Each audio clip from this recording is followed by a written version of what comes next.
Hello, welcome to this video series on control structures, and we're still looking at the looping structure, and we'll look specifically at how to use a loop to validate data. So we've done something similar to this with the range checking with the if statement. Like for instance, if you have an age and you want to lock them between the age of 18 and 65, right? But with a while structure, we can actually enforce that they input a new value that would meet the demands of the range. So we'll do an example of that, and then we'll also look at this idea of nested loops and look at talk about a few use cases for that. And so there's an example where we'll look at some code that outputs a weekly menu for a school. So stay tuned and let's actually jump right into the code here. All right, I'm going to do a split screen here, so I'll move this slide to one side, and this is the code that we worked on previously, where we had two conditions inside of our while loop. Fave num is not equal to exit, and count is less than 10. What I want to do here, I want to alter this program slightly. Let me jump to the slide. So these were the slides that focused on priming for input. And so if you remember in the previous video, here's where we're going to prime for some input, and this is basically to get the program started. But we ask the same question again within the loop, right? Now, what I'm going to do here is, let's skip ahead here and look at how to validate data. So it's this idea of defensive programming, and validating data, it would conform to the idea of defensively programming to enforce that you're getting the data that you intend to get from the end user. And so, one of the things here, it says that good defensive programming tries to foresee all possible inconsistencies and errors. And so one of the errors that you may run into is that the end user may enter a number that you don't desire. Let's say that, well, in this case, they can enter any number, but let's say that you don't want the end user to enter a number that's above 100, and you don't want the end user to enter a number that's below 0. And so what we can do is we can actually enforce that they enter a number that's between 0 and 100 in this problem. And so let's go ahead and write the code to do that. And so what we previously did here was we would do an if statement, right? And say, we'd do like a range check and say if fave num is less than, let's say, less than or equal to, let's say that can include 0, or fave num is greater than or equal to, let's say 100. So 100 is included in this case. And so if any of these conditions prove to be true, what we're going to do here is say, we'll just do a system out.println. Sorry, invalid age. And then, or we could do a else branch and say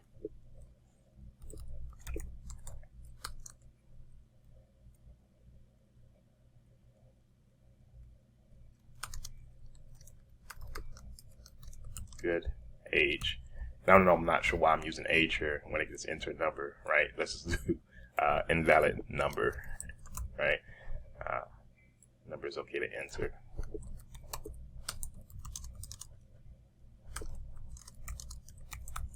And so remember here, with this or operator, one of these conditions have to, only one condition has to be true. So for instance, if fave num is less than or equal to 0, if that's true, it'll output this, or if fave num is greater or equal to 100, it'll go into this block here and output, sorry, invalid number.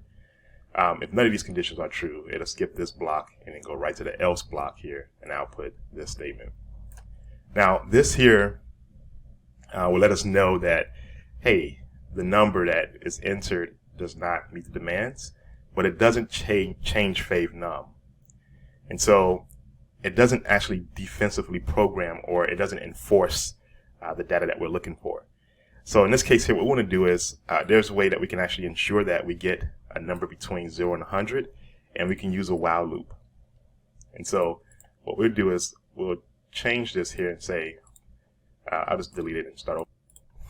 All right, so that's deleted, and so what we're going to do is say while favenum is less than equal. So the same two expressions is less than equal to 0, or favenum is greater than or equal to 100. So what's going to happen here is that we're going to enforce that they are in between. I should put favenum, right? That the numbers have to be between 0 and 100. And so it has to be a number between 1 and 99, right? So if it's not, then we're going to go ahead and say sys out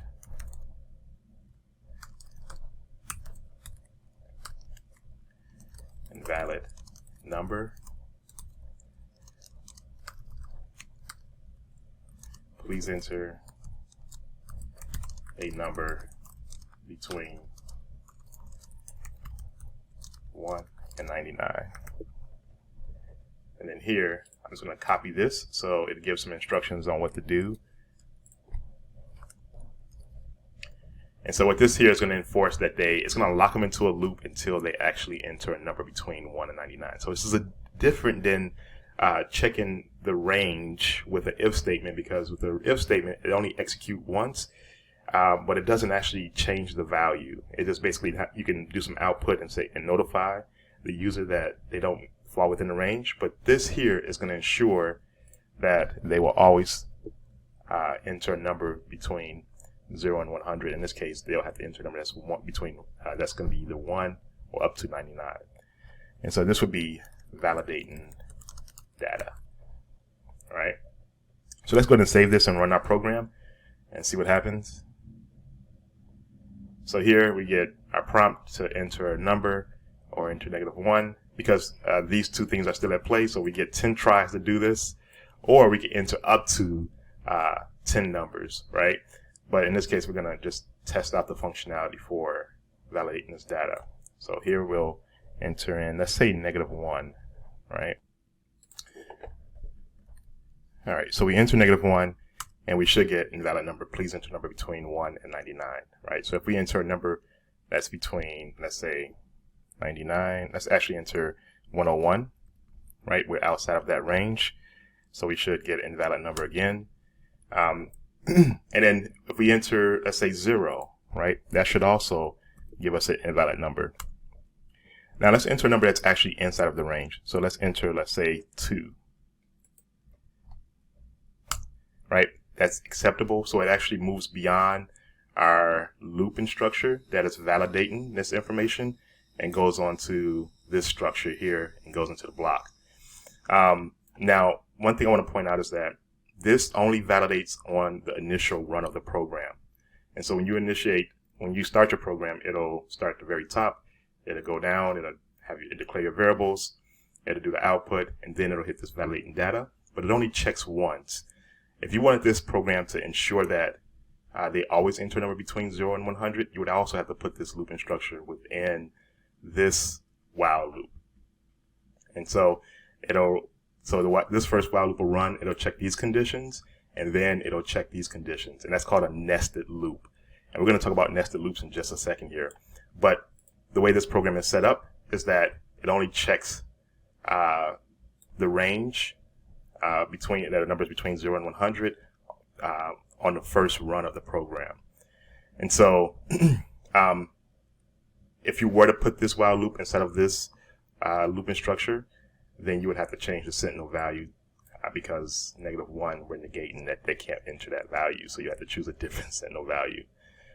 But that's beyond the point of this video. More so, what to focus on is that making sure that this is one way that we can actually enforce that the end user inputs a number initially as the program is running. So let's talk about nested loops and how we would let's look at a simple program of nested loops and then discuss the code, and then that'll be it for this video.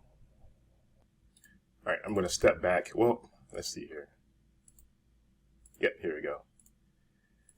So there's there will be moments in your program where you want to output certain data, And we just actually saw an example where we could actually implement a nested loop where we would take this this structure here, this validating data structure, looping structure that validates data, and put it inside of another while loop. That is actually an example of a nested loop, right? Because this while loop will be embedded inside of the looping structure that enforces that a fave num is not equal to -1 and that the count is less than 10. But here is, whenever you have a nested loop, you will have a situation where you have an outer loop and an inner loop. So let's take a look at some of the code that actually does this here. In this case here, we have 3 looping structures. And I'm going to use a coding playground called online GDB. So let's copy this code here. And I'll paste it in. And I'm pasting it right in between the opening and closing bracket of our main method. And I'll just tab it over. Oops. Alright, so here's the code, and what this code does is it outputs the menu, the weekly menu. So now we haven't covered arrays yet. We'll get into arrays that'll be the next concept that'll be covered in these videos. So there'll be a video series on arrays. But in this is what we call an array. An array is just nothing but a list. But more so I want you to focus on is these looping structures. How many looping structures do you see at this moment in this code? If you answered 3, that's correct. So we have 1, 2, and then 3, right? So what this looping structure does here is that it's going to basically output each day of the week. So Monday, Tuesday, Wednesday, Thursday, Friday. But how it's going to actually output is that it'll first output Monday, and then it'll go into the loop, and then it'll this looping structure will run, and then it'll output the actual meal, and so it'll say breakfast. So for Monday, it'll say breakfast, and then it'll go into the block, and then it'll go into this while loop structure, and then it'll go into output the various items for breakfast on a Monday. So then it'll go back. So once this loop is finished, it'll go back up to this while loop, and then it'll output the second item, which would be lunch, and then it'll go into this if this selection structure. It'll say, hey, we're now at 1, output the items for lunch, and then once the structure breaks, this while loop structure breaks, it'll go back up to where it was called, and then we'll go back to this while loop, and then output dinner, and then once this while structure is done looping, or once the condition is satisfied, it'll then jump back up to this statement here on line 22, and then it'll go to Tuesday, and then once the Tuesday comes, it'll then go into this while structure, and then go through the various meals again, right?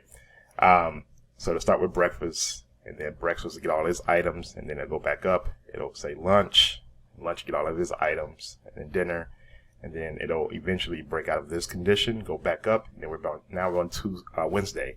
And so it'll go through each day of the week. But this would be considered our outer loop, and then we have 2 inner loops that loop through. And so what it's doing here is just outputting the data that we have in these arrays.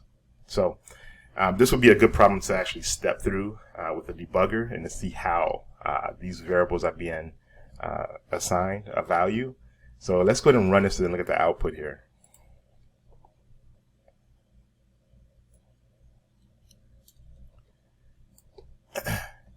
So here, Monday, Tuesday, Wednesday, Thursday, and then Friday. All right.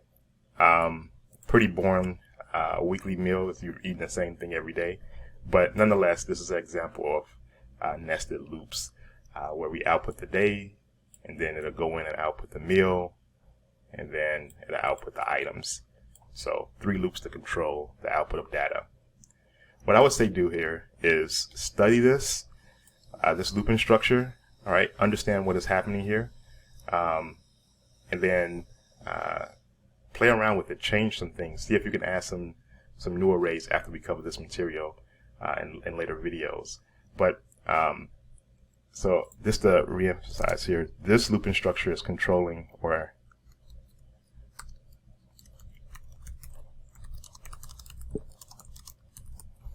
this one here.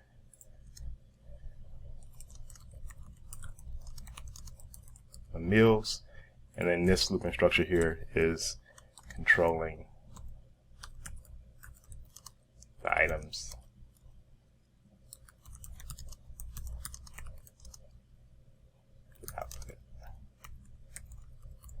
Right? So 3 looping structures, and we're seeing how that we can actually generate something that looks like this here, right? All right, so again, the looping structure is a very powerful structure. We can validate data, we can do nested loops and generate repetitive output. And so you can do a lot of things with the looping structure. And so that concludes this video. We have one more left in this series, and that'll be it. Stay tuned.